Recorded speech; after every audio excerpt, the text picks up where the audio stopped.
Bismillahirrahmanirrahim. Assalamualaikum warahmatullahi wabarakatuh. Alhamdulillah. Alhamdulillahilladzi arsala rasulahu bil huda wa dinil haqq liyudhhirahu 'ala ad-dini kullihi wa kafa billahi shahida. Asyhadu an la ilaha illallah wahdahu la syarika lah iqraran bihi wa tauhida wa asyhadu anna Muhammadan 'abduhu wa rasuluhu mab'utsun rahmatan lil 'alamin basyiran wa nadhira وداعيا إلى الله بإذنه وسراجا منيرا اللهم صل وسلم على نبينا وسيدنا محمد وعلى آله وأصحابه أجمعين أما بعد اللهم انفعنا بما علمتنا وعلمنا ما ينفعنا وزدنا علما يا رب العالمين اللهم اجعل القرآن ربيع قلوبنا ونور صدورنا وجلاء أحزاننا وذهاب غمومنا وهمومنا واجعل القرآن حجة لنا ولا حجة علينا برحمتك يا أرحم الراحمين. Ikhwah wa akhwat rahimani wa rahimakumullah azzani Allah wa iyyakum. Kita bersyukur kepada Allah dapat bertemu kembali di sesi yang kelima dalam daurah Arba'in Al-Qur'aniyah karya Syekh Ahmad bin Abdul Razzaq Al-Anqari rahimahullah hafizahullah taala. Kita sudah masuk di hadis ke-20 hadis ke-14 yang hadis ini membahas tentang sunnah kita melakukan sujud tilawah ketika melewati ayat-ayat yang ditandai dengan sujud tilawah.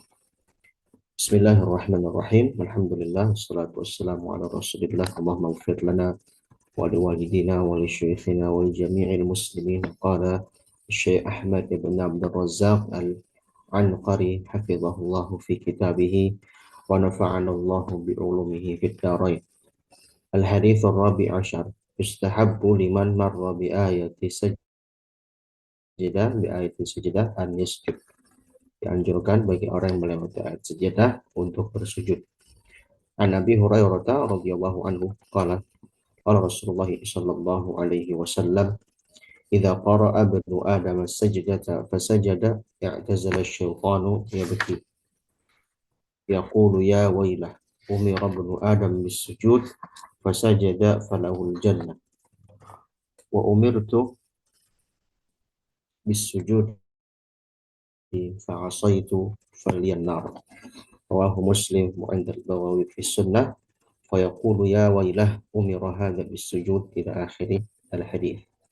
Hadis dari Abu Hurairah bahwasanya beliau mengatakan dari Rasulullah SAW bersabda, jika melewati ayat sujud dan anak Adam, maksudnya manusia, itu kita membacanya dan langsung bersujud, maka syaitan langsung menyingkir darinya, menangis, dan dia akan mengatakan kepada dirinya sebagai kalimat penyesalan, wa ya wailah, celaka, aduhai celaka, ya, aduhai sungguh rugi diriku, ya. Bani Adam, yaitu manusia, diperintahkan untuk sujud, maka mereka tidak enggan untuk bersujud. Dengan sujud tersebut ada balasan surga. Sementara aku diberikan sujud, diberikan kesempatan sujud, yaitu ketika awal penciptaan Adam alaihissalam, yang itu diabadikan dalam surah Al-Baqarah ayat 30, ya. Yang dimana ketika itu Adam diciptakan dan Allah memerintahkan kepada seluruh makhluk yang telah diciptakan sebelum Adam untuk bersujud kepadanya dengan catatan ini adalah sujud penghormatan. Ya, pada saat itu Allah belum menurunkan syariat tentang larangan bersujud kepada makhluk. Ya, larangan bersujud kepada makhluk itu baru ada pada syariat Nabi Muhammad SAW. Ya, bahkan itu masih berlaku sampai syariat Nabi Isa. Ya, masih ada kemungkinan seorang makhluk itu manusia bersujud kepada orang lain. Ya, masih ada hal seperti itu. Dan itu juga pernah diabadikan di dalam surah Yusuf, ketika saudara-saudaranya Yusuf datang ke Nabi Yusuf dan bersujud kepadanya ketika Nabi Yusuf, ya, sudah apa namanya, menjadi bendahara Mesir, ya, yang ketika itu Nabi Yusuf apa namanya, dizolimi oleh saudara-saudaranya, dibuang ke Mesir, dibuang ke sumur, lalu dibawa oleh pedagang dari Mesir, dijadikan budak, dan ternyata dalam takdirnya mengubah dirinya menjadi orang yang nomor dua di Mesir. Nomor satunya raja, nomor duanya adalah nomor duanya adalah Aziz, itu adalah bendahara, ya, atau menteri keuangan Mesir. Nah, ketika itu saudara-saudara Nabi Yusuf yang tidak tahu Nabi Yusuf telah menjadi bendahara Mesir bersujud kepadanya, dan tidak ada larangan, ya, pada hal itu. Nah, daripada syariat Nabi Muhammad SAW diberikan syariat, ya, bahwasanya tidak boleh bersujud kepada selain Allah Subhanahu wa taala. Catatannya sujud itu sujud penghormatan, sujud untuk penghormatan, sujud ihtiram, ya, bukan untuk sujud ibadah atau pengagungan, ya, ta'zim. Nah, kalau ta'zim itu dengan berbagai cara yang diperbolehkan dalam adat yang tersebar di berbagai masyarakat, ya. Ada yang dengan cium tangan, ada yang sedikit membuka badan, ya, dan semisalnya. Pada saat penciptakan awal, ya, makhluk-makhluk disuruh bersujud, dan ini Allah langsung memerintahkan, artinya belum ada pengingkaran terhadap hal tersebut, ya. Baru pada syahadat Nabi Muhammad SAW telah ada syariat larangan bersujud kepada makhluk. Syaitan diminta untuk bersujud kepada Adam untuk menghormati ciptaan Allah yang baru, tapi dia enggan karena kesombongannya. Maka dengan kesombongan tersebut dia masuk neraka.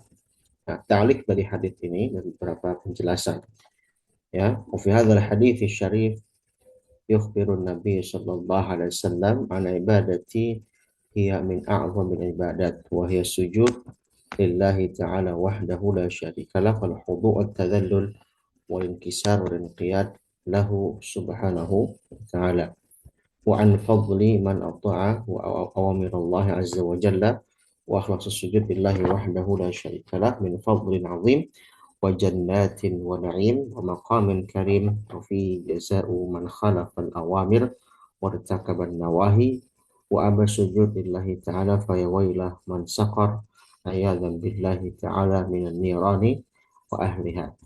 Nah, hadis yang mulia ini mengabarkan bahwa Nabi SAW mengabarkan ibadah yang paling mulia itu adalah sujud, ya, kepada Allah Subhanahu wa taala. Jadi mana sujud ini tentunya dalam syariat Islam adalah sujud yang hanya diperuntukkan kepada Allah, ya. Permisalan dengan sujud yang dilakukan syaitan yang dia menolak untuknya itu adalah permisalan yang telah lalu dari syariat yang terdahulu. Nah, tapi dalam konteks sujud tilawah tentunya ini sujud yang ditujukan kepada Allah, bukan kepada makhluk.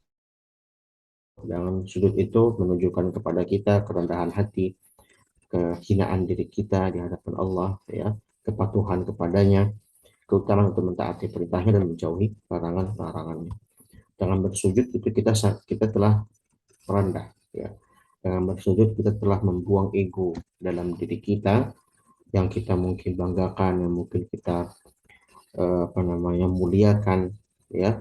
Ketika bersujud tidak ada semua orang yang berbeda, semuanya sama berada di bawah tanah, kepala di bawah, ya.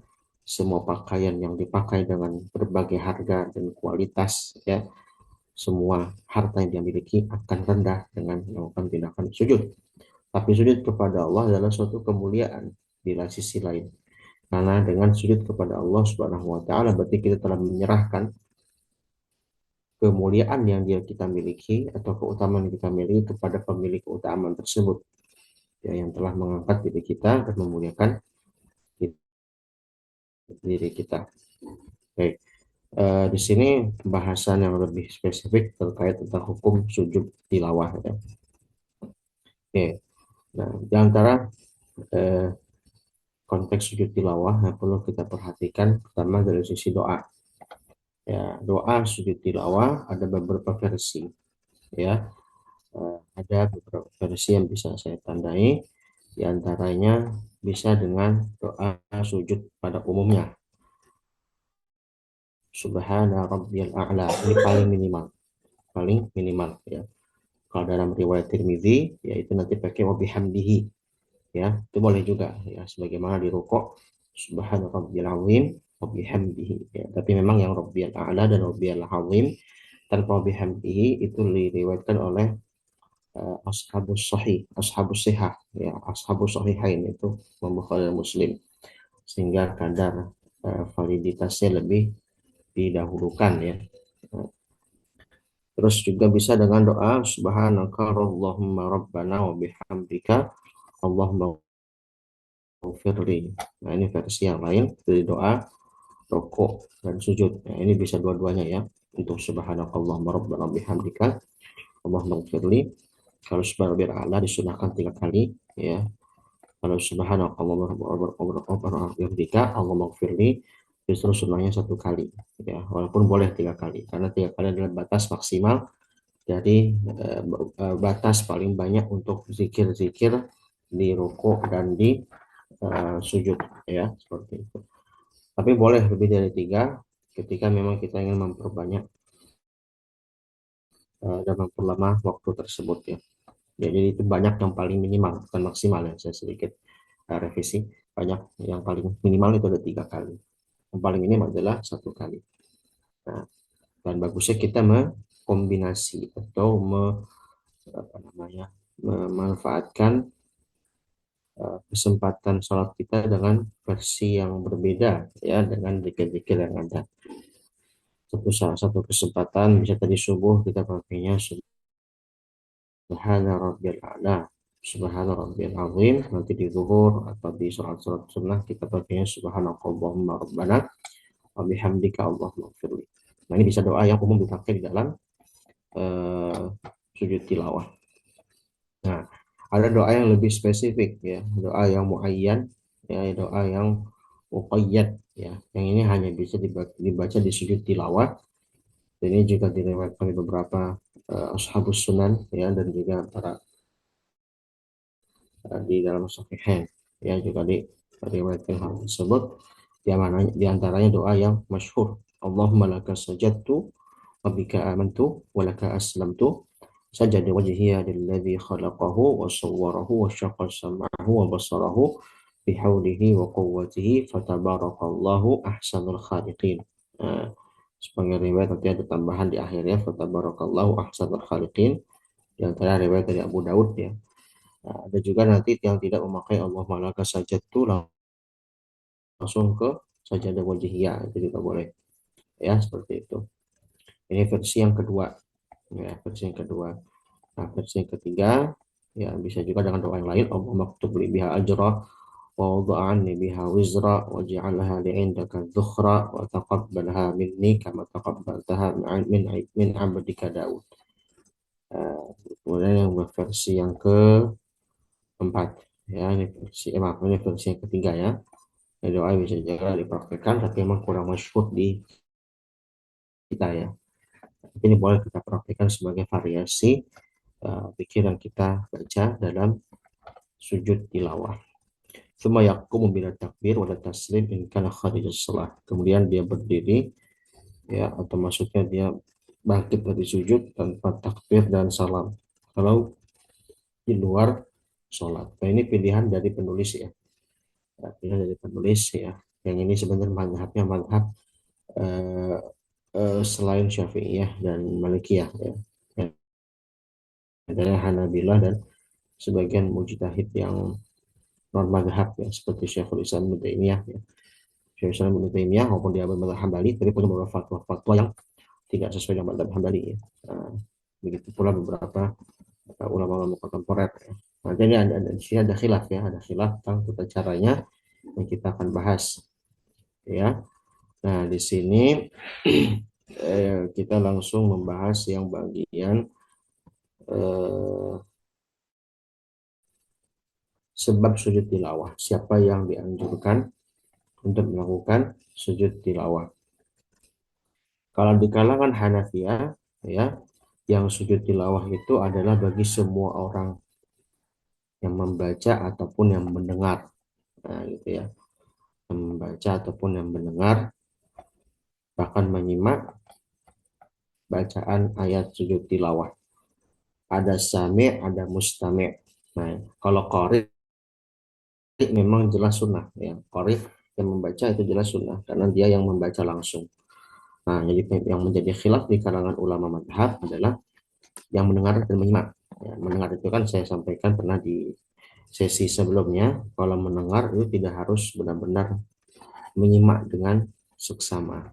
Artinya dia mungkin hanya lalu lalang ya, seperti misalnya ada murotal yang disetel di masjid ya, atau kita mendengar ada seseorang sedang baca Quran, tapi kita hanya mendengar sambil beraktivitas lain, ya apakah sambil berbincang dengan orang lain, kita tidak benar menyimaknya dengan seksama. Kalau mustami, dia memang dia mendengar dengan seksama dari awal hingga akhir tanpa melakukan aktivitas lain. Kalau di kalangan Hanafiyah, Ahnaf itu Hanafiyah, ya, sama as-sami wal mustami tetap dianjurkan untuk apa namanya, tetap dianjurkan untuk sujud tilawah. Hanabilah dan Malikiyah, as-sami la yasjud wal mustami yasjud.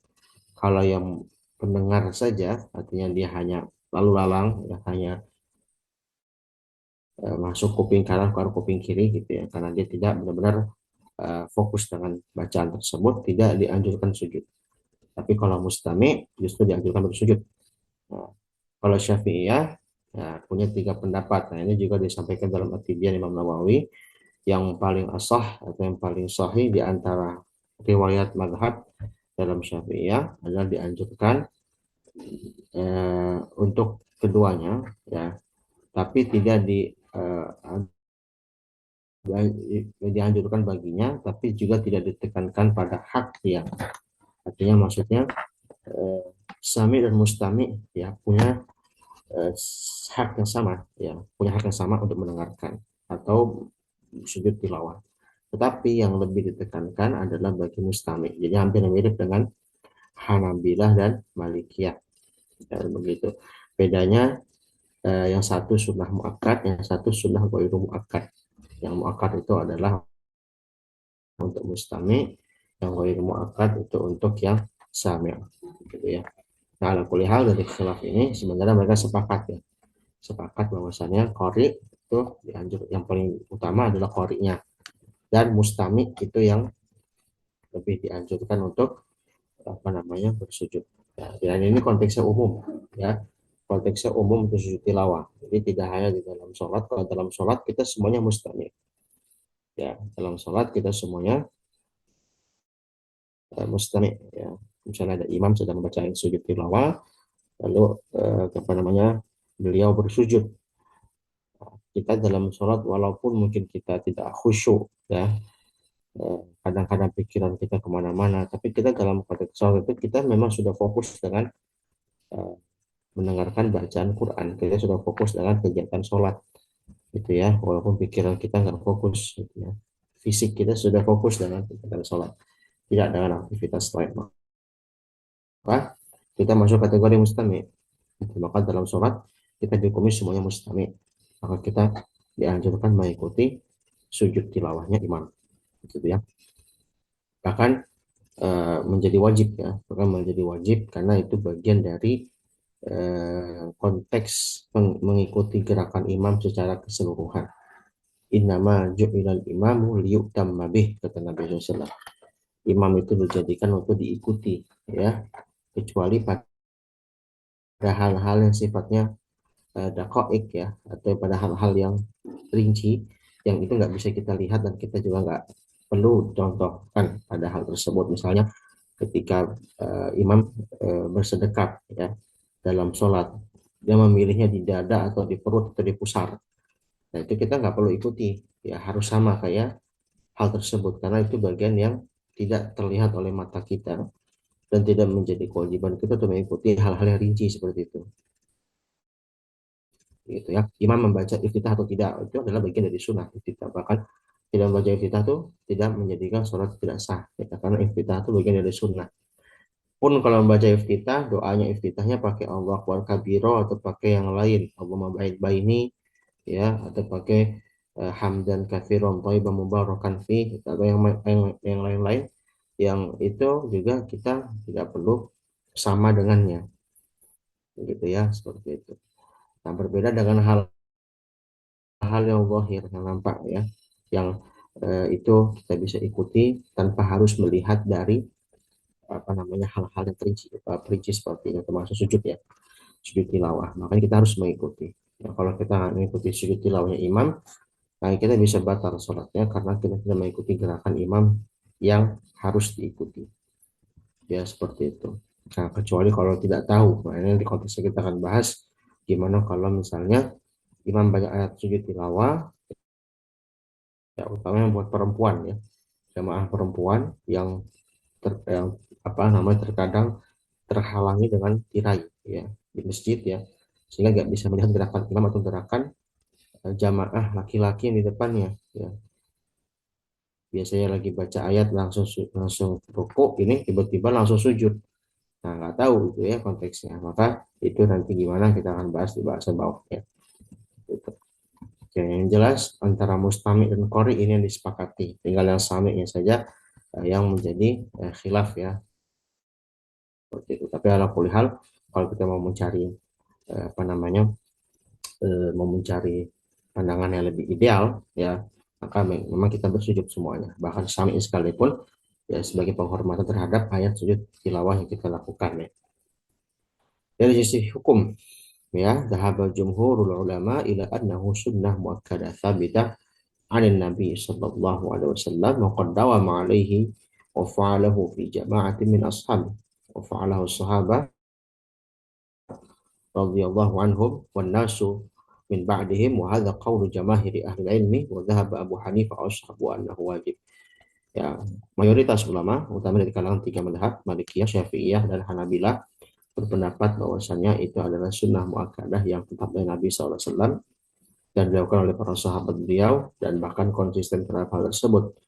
Ya, tapi sebagian ulama, ya, di antaranya satu madhab dari kalangan empat madhab seperti Abu Hanifah dan para murid-muridnya, ya, itu berpendapat wajib, ya, wajib.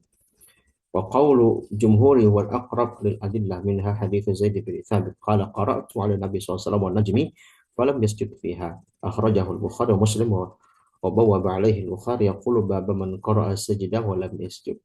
Kenapa pendapat jumhur ulama justru sunnah muakkadah tidak sampai wajib? Karena ada hadis lain yang menjadi penyangga atau sebagai pembanding dari hadis yang mewajibkan. Kalau hadis yang tadi kita baca kesannya mewajibkan ya, ya kesannya. Jadi biar kita nggak kayak setan yang menyesali nggak mau sujud, kita seakan-akan wajib gitu ya. Dari Quran pun juga bisa diambil dari surah Al-Insyiqaq ya. Ya, wa idza qila lahum usjudu la yasjudun. Ya, fama lahum la yu'minun wa idza quri'a alaihimul qur'anu la yasjudun. Kalau dibacakan Al-Quran mereka tidak sujud. Nah, ini dijadikan adalah Abu Hanifah ya untuk mewajibkan sujud tilawah karena dua dalil dari Quran dan hadis ini mengindikasikan kewajiban tersebut. Gitu ya. Tapi pendapat jumhur ya membandingkan dengan dalil yang justru ada praktek Nabi yang Nabi sendiri nggak sujud ya. Di antaranya hadis dari Zaid bin Thabit ya radhiyallahu anhu ketika beliau sedang talaki ke Nabi baca surah An-Najm. Akhir surah An-Najm ada ayat sujud tilawah ya. Fasjudu lillahi wa'budu. Tapi Nabi tidak bersujud. Dalam konteks lain ada hadis yang menerangkan ketika Nabi sedang khutbah Jumat, beliau membaca surat Qaf ya, membaca surat bukan surah Qaf. Saya lupa ada surat yang beliau sedang baca, beliau tidak bersujud padanya. Satu kesempatan di khutbah pada hari tertentu, di pekan tertentu beliau sujud, tapi di pekan berikutnya membaca surat tersebut kalau tidak salah An-Nahl. An-Nahl yang ada sujudnya ya, An-Nahl dua tempat ada sujud. Nah, beliau tidak bersujud di kesempatan berikutnya.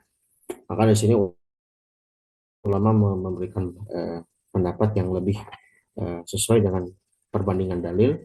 Ya, justru ini adalah bagian dari sunnah. Nabi ingin menunjukkan bahwa itu adalah perbuatan yang tidak menjadi dosa bagi orang yang tidak melakukan hal tersebut. Adapun dalil yang dijadikan Abu Hanifah dan ashabnya ketika memakai dalil dari soal Al-Insyiqaq dan hadis yang menerangkan tentang perbandingan orang yang sujud tilawah dengan syaitan yang tidak mau sujud, itu bagian dari motivasi dan kuatnya keutamaan sujud tilawah gitu ya.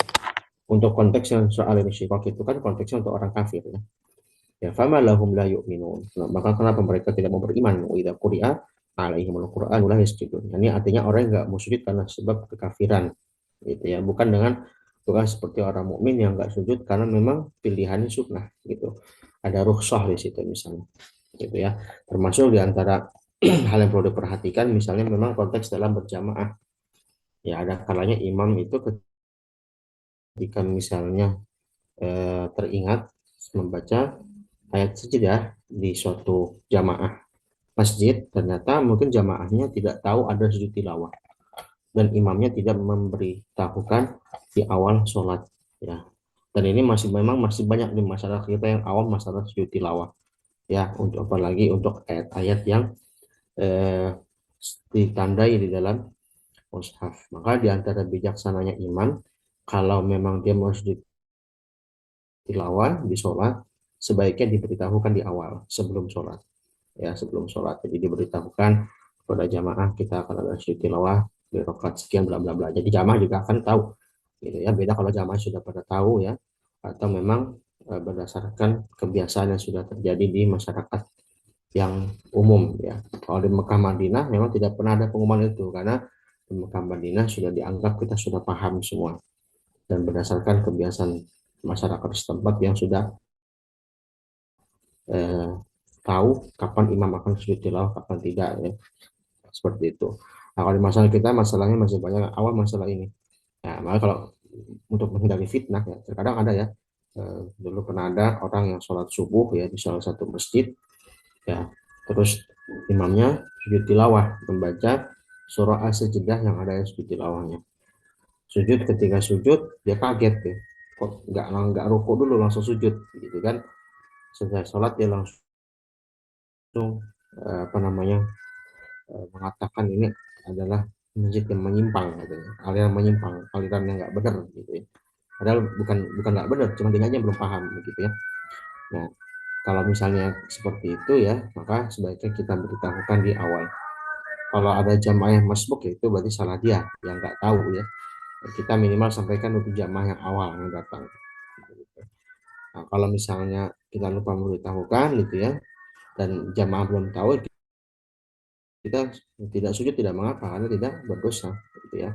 Itu menghindari fitnah, nah, gitu ya. Nah, itu disesuaikan dengan kaidah fikih, ya, darul mafasid muqaddam ala jalbil masalih. Mencegah kerusakan atau mencegah fitnah itu lebih didahulukan daripada mendatangkan maslahat. Sujud tilawah itu maslahat, itu adalah bagian dari sunnah nabawiyah. Tapi mencegah fitnah agar orang tidak membicarakan, agar orang tidak menuduh sana sini, ya. Nah, maka kita lebih dahulukan. Gitu ya. Tentunya dengan edukasi, setelah itu kita edukasi ternyata ada sujud tilawah dan misalnya, gitu ya. Atau dalam kondisi sedang kita biasanya kalau dalam sholat kondisinya seperti itu, ya. Jadi kita ada kalanya nggak mungkin untuk sujud tilawah atau kita pending kesempatan sujud tilawahnya. Kalau di dalam sholat mungkin kondisi sedang simaan misalnya atau sedang tasmi, ya, seorang santri di pesantren yang mentasmikan hafal Qur'annya atau peserta talaki, ya, yang diberikan kesempatan gurunya untuk tasmi, gitu ya. Nah, kan tasmi itu ada karena kita harus mengejar target, ya, berapa juz yang kita baca, bisa 5 juz, 10 juz, akan 30 juz, gitu ya. Untuk menjaga kefokusan dan segala macam, ada kalanya mungkin tidak sujud. Itu juga boleh, ya, seperti itu. Ala kulli hal, ada kesempatan-kesempatan yang mungkin kita nggak memungkinkan atau tidak melakukan sujud, ya, seperti itu. Oke, jadi dari sisi hukum adalah sunnah muakkad. Oke, nah sekarang syarat-syarat sujud tilawah, ya. Nah, di sini syarat sujud tilawah itu, ya, pendapat pertama, ya, al-qaul awal yashtaritu fi sujud fi sajdati tilawah wa ma yashtaritu shalah lis-shalah min at-taharah wa istiqbal al-qiblah wa satr al-awrah wa sairi syurutis shalah wa yashtaritu fihi al-qari wal mustami' wa hadha qaulu jumhur. Pendapat jumhur berarti ulama yang mutaqaddimin di antara ulama mazhab yang empat, ya, berpendapat bahwasanya sujud tilawah itu seperti kondisi kita mau sholat, ya. Nah, karena sujud tilawah ini berkaitan dengan Quran, ya, berkaitan dengan kalamullah, gitu ya. Maka dia ada dua hal yang keterkaitan. Dari sisi sujud itu adalah bagian dari ibadah sholat, walaupun dia tidak harus di dalam sholat. Yang kedua, ada hubungan dengan Quran, ya, dengan bacaan Quran. Maka harus disyaratkan untuk sebagaimana sholat. Pertama harus toharoh, ya. Berarti di sini pembahasannya kalau laki-laki sedang junub, ya, atau dia sedang berhadas kecil, atau perempuan yang sedang haid, maka dia tidak perlu sujud tilawah, ya, tidak perlu sujud tilawah. Lalu menghadap kiblat, ya, menghadap kiblat. Walaupun ini menghadap kiblat ini nanti sebagian kaul mengatakan sunnah, ya, wajib, ya, ya wajib. Tapi kebanyakan ulama mengatakan harus menghadap kiblat. Jadi benar-benar seperti kita kondisi sholat, menutup aurat. Nah, laki-laki yang mungkin di rumah baca Quran di rumah masih pakai celana pendek di atas paha, berarti harus tutup pakai sarung, gitu ya, atau uh, pakai celana yang agak menutupi paha. Yang perempuan di rumah belum pakai jilbab, pakai, ya, pakai mukena ataupun misalnya untuk menutupi seluruh tubuh, ya. Wasa ini suatu salah, ya, masuk, ya, salah sholatnya berarti ya kita bersuci, gitu kan, menghadap kiblat, menutup aurat, ya, termasuk nanti diawali dengan apa, dengan takbiratul ihram, ya, takbiratul ihram. Nah, ini dalam madzhab Syafi'i khususnya, ya, ya, takbiratul ihram, lalu takbir mau sujud, jadi takbir dua kali, Allahu Akbar, ya, kita mengangkat tangan Allahu Akbar, tapi tidak perlu bersedekap, ya, itu takbir, takbiratul ihram. Lalu Allahu Akbar, takbir lagi untuk sujud, ya, takbir intikal, perpindahan gerakan lain, sujud, baru sujud kita berdiri, ya, duduk tahiyat akhir, ya. Nah, bisa pilih madhab Syafi'i atau Hambali, ya. Kalau Syafi'i tawarruk, ya, duduknya miring kalau tahiyat akhir. Kalau Hambali berarti dia duduknya iftirash, ya. Itu sama saja, boleh dipilih yang lebih cocok dengan pendapat itu. Setelah itu duduk baru kita salam, ya, salam kanan salam kiri. Nah, itu pendapat Syafi'iyah dan Malikiyah, ya. Kalau yang Hanabilah nanti tidak disyaratkan takbir dan salam, gitu ya. Dan itu syarat bagi qori dan mustami, ya, dan sami bagi kaul Hanafiyah. Nah, pendapat kedua, la yastaditu sujud tilawah taharah wala ghairuha min syurutis shalah allati dzakarna anifan bi anna sujud tilawah laisa bis shalah bal huwa ibadah mustaqillah ta'ti akhirnya fi shalah wa kharij shalah. Pendapat kedua tidak disyaratkan hal tersebut, ya. Jadi ini utama pendapat ulama yang apa namanya punya ijtihad sendiri selain imam madzhab empat, ya, seperti Syekhul Islam Ibnu Taimiyah, seperti Imam Syaukani, ya, atau Syekh Albani, ya, dan yang semisalnya, yang mereka berpendapat tidak perlu karena eh, itu tidak masuk dalam kategori sholat secara khusus, ya. Dia bisa datang di bawah sholat dan tidak ada dalil khusus menerapkan hal tersebut. Al kuliah ini ada khilaf di kalangan para ulama. Kalau saya lebih condong ke pendapat yang pertama, ya. Ya, walaupun itu tidak ada dalil khusus, tapi itu sudah menjadi suatu hal yang dapat disesuaikan dengan apa namanya, dengan analogi yang dapat disinkronkan dengan realita yang ada. Ya, ada kalian Nabi tidak menyebutkan dalil tentang takbiratul ihram, tilawah dan salam karena memang sudah tersampaikan tersirat dalam ibadah sujud itu sendiri. Jadi mana sujud itu adalah bagian dari ibadah sholat, ya, walaupun dia tidak harus dalam keadaan sholat, itu ya. Dan sujud karena bagian dari ibadah sholat, dia juga bagian dari permohonan doa, ada zikir yang disampaikan, maka memang punya idealitas untuk dilakukan dari hal kesempurnaannya dari takbiratul ihram hingga hingga salam, begitu ya, seperti itu. Oke, nah ini ada beberapa dalilan dari orang yang memilih pendapat tidak harus syarat tersebut. Dalam boleh ada khilaf yang bisa dipertanggungjawabkan, ya, pendapat Imam Bukhari, Ibnu Hazm dan segala macam, ya, dan tanya dari dalil menerangkan, ya, bahwasanya Nabi SAW pernah membaca surat An-Najm dan kaum muslimin dan musyrikin bahkan jin dan manusia juga ikut sujud bersama, gitu ya.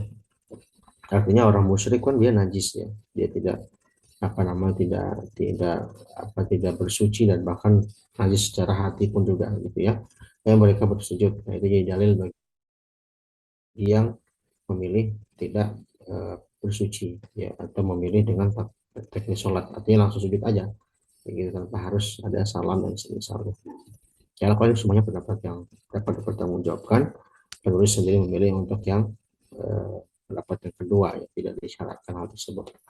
Gitu ya. Jadi tapi juga bagi yang memilih pendapat yang kedua tidak disyaratkan apa namanya tidak disyaratkan eh, bertakbiratul ihram dan salam, tidak boleh juga untuk menuduh ya pendapat pertama itu sebagai bid'ah ataupun misalnya. Justru penulis sudah berusaha objektif tidak mengatakan itu bid'ah, karena itu bagian dari penilaian secara kias ya, analogi dan kesimpulan dalil terkait dengan hukum sujud ya semisalnya gitu. Jadi sama-sama dapat dipertanggungjawabkan ya. Jadi kalau kita punya teman yang kalau sujud tilawah harus takbiratul ihram dulu lalu salam ya di akhirnya, itu adalah bagian dari pendapat ulama yang dapat dipertanggungjawabkan, bahkan itu pendapat ulama uh, madhab yang kita akui ya, ada Syafi'iyah dan Malikiyah utama dalam hal ini. Oke, berikutnya oke, ini tadi sudah sami mustami. Tentang yang paling utama adalah tentang tempat-tempat sujud tilawah ya. Nah, tempat sujud tilawah ini karena bahasannya juga diperpanjang oleh beliau, tapi yang inti-inti tadi kita bahas ya. Tempat-tempat sujud tilawah yang kita perlu uh, tahu ya, walaupun di mushaf pun juga sudah ditandai, tapi ada kalanya ketika kita mendengar ya bacaan itu dari orang lain, kita juga sudah harus tahu otomatis gitu ya. Jadi jangan menunggu buka mushaf atau tanda yang mengisyaratkan hal tersebut ya. Nah, ini ada di halaman 98 ya. Nah, ijmalu ma warada fil Qur'ani min sajadat tilawah ya 15 sajadatan ma baina muttafaqun alaiha wa mukhtalaf fiha. Nah, ada 15 tempat ya yang menjadi tempat sujud tilawah berdasarkan urutan mushaf. Ya, ada yang disepakati, ada yang diperselisihkan ya. Diperselisihkan nanti karena statusnya dia bukan karena nggak boleh sujud di situ, tapi sujudnya itu sujud apa? Tilawah atau sujud lain gitu ya. Oke. Di antaranya suratul A'raf ayat 206 ya, di akhir ayat dan di akhir surah ya. Innal ladzina 'inda rabbika la yastakbiruna an ibadatihi wa yusabbihunahu wa lahu yasjudun. Ya, ini yang pertama. Yang kedua di surah Ar-Ra'd ayat 15. Walillahi yasjudu ma fis samawati wal ardi taw'an wa karhan wa dhilaluhum bil quduwi wal asad. Yang ketiga An-Nahl ayat 50 ya. Yakhafuna rabbahum min fawqihim wa yaf'aluna ma yu'marun. Yang keempat di surat Al-Isra ayat ke-109 ya. Dia di akhir surat tapi bukan akhir surat ya. Bukan ayat terakhir ya. 3 ayat terakhir dari surah Al-Isra, yakhruna lil adqani yabkuna wa yaziduhum khusyu'a. Surat Maryam ya ayat ke-58 ya, di ayat yang paling akhirnya atau kalimat akhirnya idza tutla alaihim ayatul rahmani kharru sujada wa bukiya. Al-Hajj di 2 tempat ayat 18 dan 77 ya. Lalu Al-Furqan ayat 60, lalu juga di An-Naml ayat 26 ya. Nah, An-Naml ini unik ya karena dia tidak ada kata sujudnya secara khusus ya. Dia lebih kepada pemaknaan. Jadi kalau umumnya ayat sujud tilawah itu ya bisa kita ambil mudahnya kalau kita nggak hafal ayatnya, nggak hafal suratnya, nggak hafal lokasi tempatnya, kita bisa hafal dari atau kita tahu dari kata sujudnya dengan beberapa tasrifan ya. Ada yang pakai sujada, ada yang pakai apa namanya tadi ada usjudu pakai fi'il amr ya kan, ada yang pakai mudhari dan misalnya itu ya. Nah, tapi kalau di An-Naml ya, dan ini sujud tilawah juga nggak persis di apa namanya eh, ayat yang diminta, artinya dia berada di akhir dari kalimat tersebut ya. Qala sananzuru as-sadaqata am kunta minal kadhibin idza bi kitabi hadza, dan seterusnya baru ujungnya Allahu la ilaha illa rabbul arsyil azim. Maaf, saya baru ingat. Ya, nama ada kata sujud ya, tapi nggak di ayat yang ada kata sujudnya gitu ya, enggak, bukan di kata yang ada ayat sujudnya. Jadi justru sujudnya di ayat 26. Allahu la ilaha illa huwa rabbul arsyil azim. Nah, ini kan di ayat ini nggak ada kata sujud, tapi justru sujud tilawahnya di ayat yang ini. Ya, di ayat sebelum-sebelumnya Allah yasjudu lillahilladzi dan seterusnya di ayat sebelum-sebelumnya itu sudah ada kata sujud, tapi tidak sujud di ayat tersebut, gitu ya.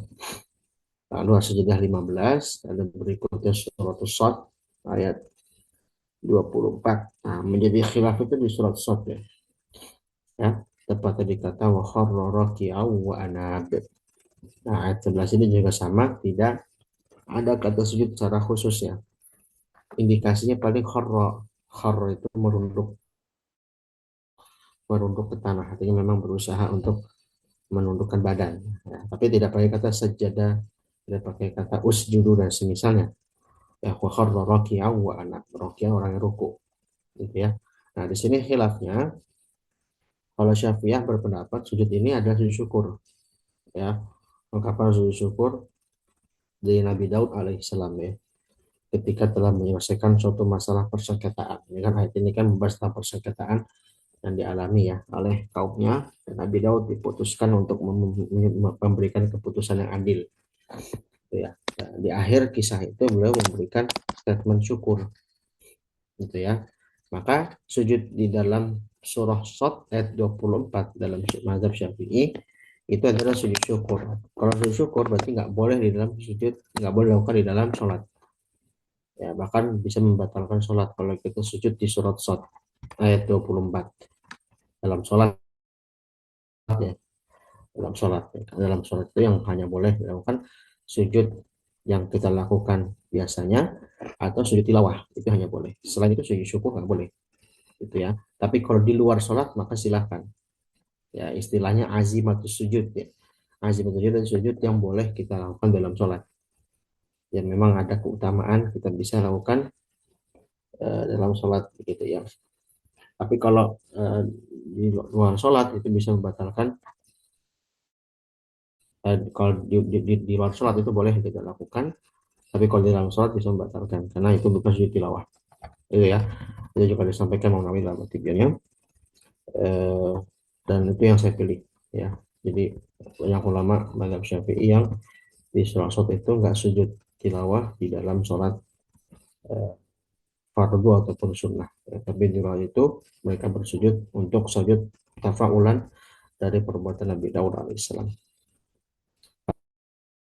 Lalu di surah Fusilat 38 ya, ini sujud tilawah sama An-Najm terus 62, lalu juga di surah Al-Insyiqaq ayat 21, lalu yang terakhir itu di Al-Alaq ya ayat 19. 15.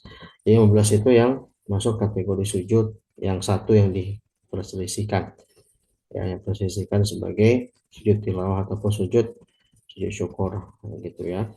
Tapi kalau Hanabilah itu berpendapat itu masuk sujud tilawah.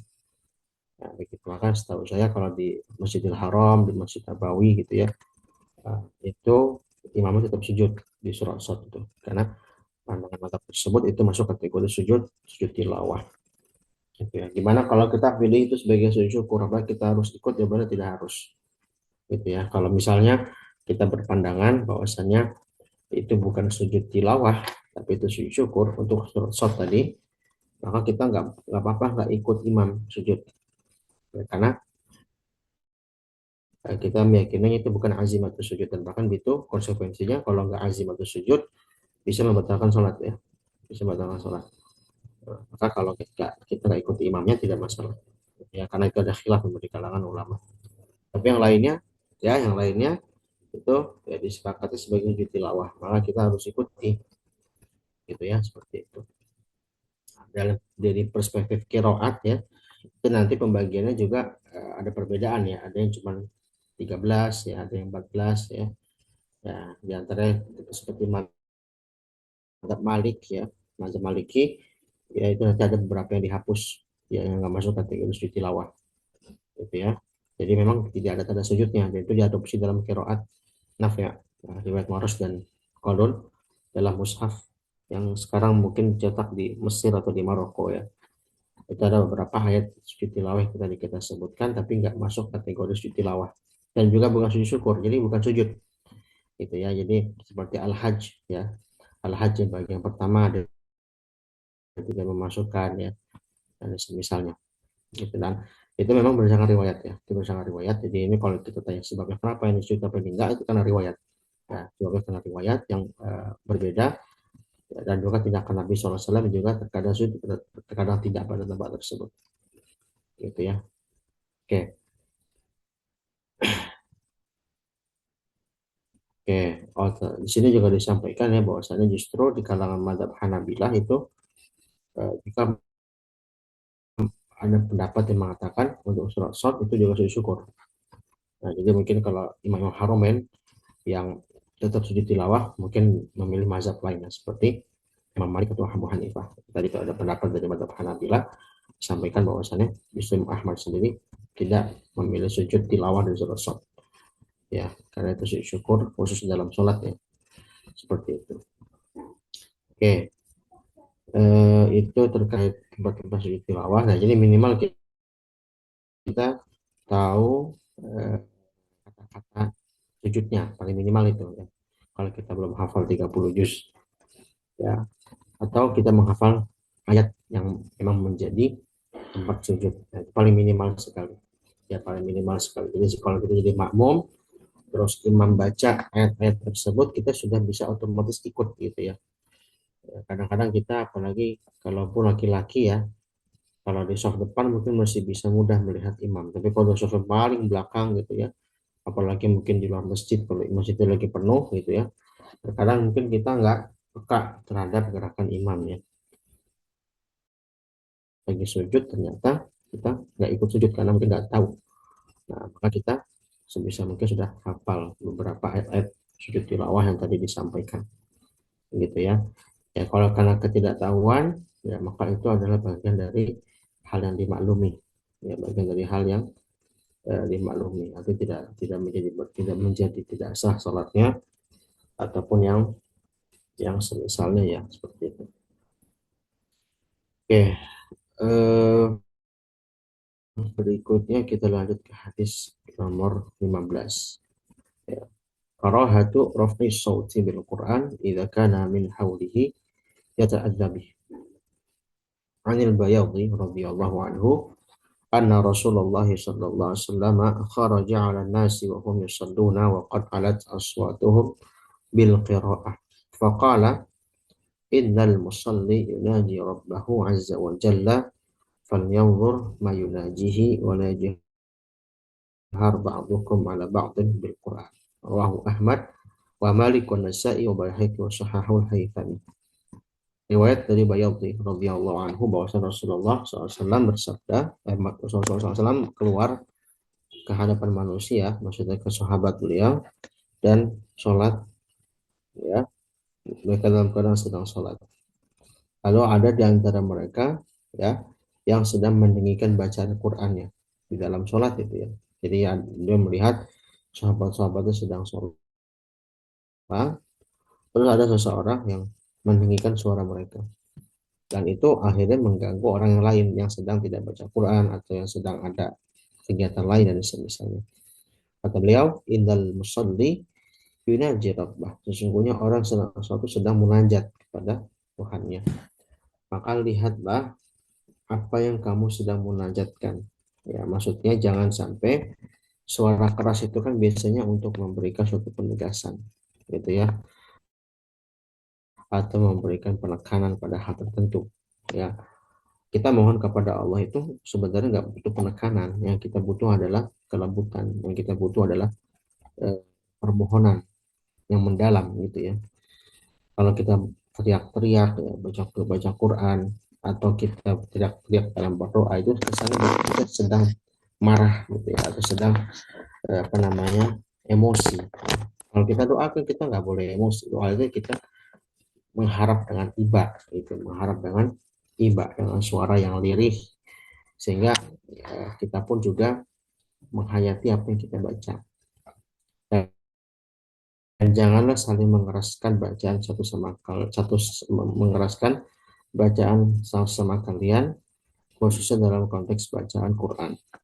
Nah, hadis ini sebenarnya memberikan takyid atau taksis ya. Tadi hadis yang sebelum tentang orang yang membaca Quran dengan keras, al-jahiru bil Quran, ya orang yang membaca keras dengan Quran, orang yang membaca Quran dengan keras ya, dengan jahar, yaitu seperti orang yang menampakkan sedekah. Yang hadis yang disampaikan di sesi sebelumnya. Nah, ini adalah taksis atau penjelas khusus dari hadis tersebut ya. Jadi Nabi SAW suatu saat mendapati para sahabat itu kok ada sholat bacanya keras-keras ya, baca Quran keras-keras sehingga suaranya saling berbenturan dan bahkan mungkin mengganggu fokus satu sama lain gitu ya. Maka di sini menjadi penegasan bahwasannya kerasnya suara itu ya jangan sampai mengganggu orang. Ya termasuk yang saya sampaikan dalam masa pemakaian mikrofon ya. Pemakaian mikrofon itu sebisa mungkin harus diatur ya, jangan sampai malah masyarakat terganggu dan tidak suka dengan hal tersebut. Jangan salahkan orang yang nggak suka lalu kita tuduh dia sebagai setan ya, atau orang yang tidak beriman, karena orang punya hak juga untuk apa namanya, orang juga punya hak untuk fokus dengan aktivitasnya. Ya, kita tidak bisa memaksakan semua orang harus menjadi mustamiin ya, orang yang fokus mendengarkan Al-Quran gitu ya. Nah, di sini ada kata munajat. Munajat itu dalam bahasa Arab artinya al-mutahaddits bi sautin munkhafid. Orang yang berbicara dengan suara yang rendah, dengan suara yang lemah lembut. Ya, artinya memang ketika munajat berarti kita sedang mohon dengan harap, ya, dengan kasih sayang, ya, memohon dengan kelembutan, ya, seperti itu. Sebesar apapun masalah kita, sebesar apapun pengaduan kita kepada Allah, maka munajat itu adalah solusinya. Yaitu adalah menyampaikan permohonan dengan bahasa lembut, dengan bahasa yang mudah difahami oleh kita, dengan mengagungkan asma'nya dan lain semisalnya. Gitu ya. Jadi munajat itu bukan dengan suara-suara keras dan semisalnya. Masuk membaca Al-Quran. Jadi di sini pembahasannya jangan sampai kita baca Quran ya sampai mengganggu orang lain. Ya, keras tidak harus sampai apa? Sampai mengganggu orang lain. Keras itu berarti minimal standar jahar yang kemarin saya sampaikan, bacaannya terdengar oleh orang yang di sampingnya. Tapi mungkin itu terdengar oleh orang yang di belakangnya atau orang yang berada di samping yang paling ujung, gitu kan. Kalau nggak ada orang di sampingnya berarti ya suaranya mungkin hanya terdengar seperti sayup-sayup. Nah, itu udah paling cukup ya dalam konteks sholat ataupun dalam konteks sedang ngaji ya di masjid ataupun tempat-tempat umum. Ya seperti itu. Baik, kita lihat hadis berikutnya karena hadis yang itu sudah dapat dipahami secara mudah ya. Al-hadits sadis mu'asyar. Hadis ke-16, khulqun Nabi sallallahu alaihi wasallam, akhlak Nabi sallallahu alaihi wasallam, perangai Nabi sallallahu alaihi wasallam. An Qatadah an Zurarah an Sa'ad bin Hisham ibn Amir radhiyallahu anhu qala ya ummul mu'minin, ambi ini an khuluqi Rasulullah sallallahu alaihi wasallam. Qalat alasta taqra'ul Qur'an? Qultu bala. Qalat fa inna khuluqan nabiyillahi sallallahu alaihi wasallam kana al-Qur'an. Rawahu Muslim. Wa an Sa'd bin Hisham bin Amir qala ataitu Aisyah radhiyallahu anha fa qultu ya ummal mu'minin akhbirini bi khuluqi Rasulillah sallallahu alaihi wasallam. Qalat kana khuluquhul Qur'an. Ama taqra'ul Qur'an? Qaulullah azza wa jalla wa innaka la'ala khuluqin 'azim. Rawahu Ahmad wa huwa haditsun sahih. Baik. Hadis ini menerangkan tentang akhlak Nabi itu seperti akhlak Quran. Ya, di sini riwayat dari Qatadah an Zurarah dari bahwasanya Sa'ad bin Hisham bin Amir mengatakan, wahai ummul mukminin, maksudnya Siti Aisyah radhiyallahu anha, kabarkan kepada kami akhlak Rasulullah. Kata beliau, kamu baca Quran kan? Iya, kita baca Quran. Kata ummul mukminin, sesungguhnya akhlak Nabi itu adalah akhlak Quran. Ya, akhlaknya seperti akhlak Quran. Dan itu dikuatkan dengan hadis lain dari riwayat Sa'ad bin Hisham, bahwasanya dalil yang dijadikan pendukung atas akhlak Nabi adalah dalam surah Al-Qalam ayat 4. wa innaka la'ala khuluqin 'azim. Ya, sesungguhnya engkau berada atau memiliki akhlak yang luhur. Ya, seperti itu. Nah, di antara gimana cara kita memahami akhlak Nabi itu akhlak Quran. Ya, di sini disampaikan oleh Ibnu Katsir dalam tafsirnya, imtithalul Quran amron wa nahyan.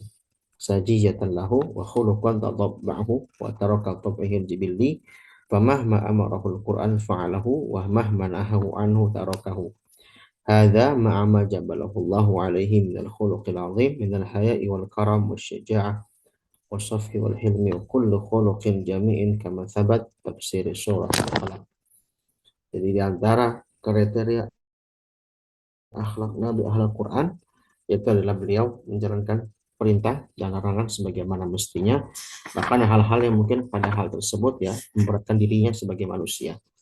Ya, Rasulullah adalah manusia, ya, tapi ada kalanya akhlak beliau itu ya kalau disesuaikan dengan manusia pada umumnya itu mungkin berat, ya, menjadi orang yang sabar misalnya atas musibah, menjadi orang yang santun, ya, orang yang lemah lembut, ya, kepada orang yang memusuhinya.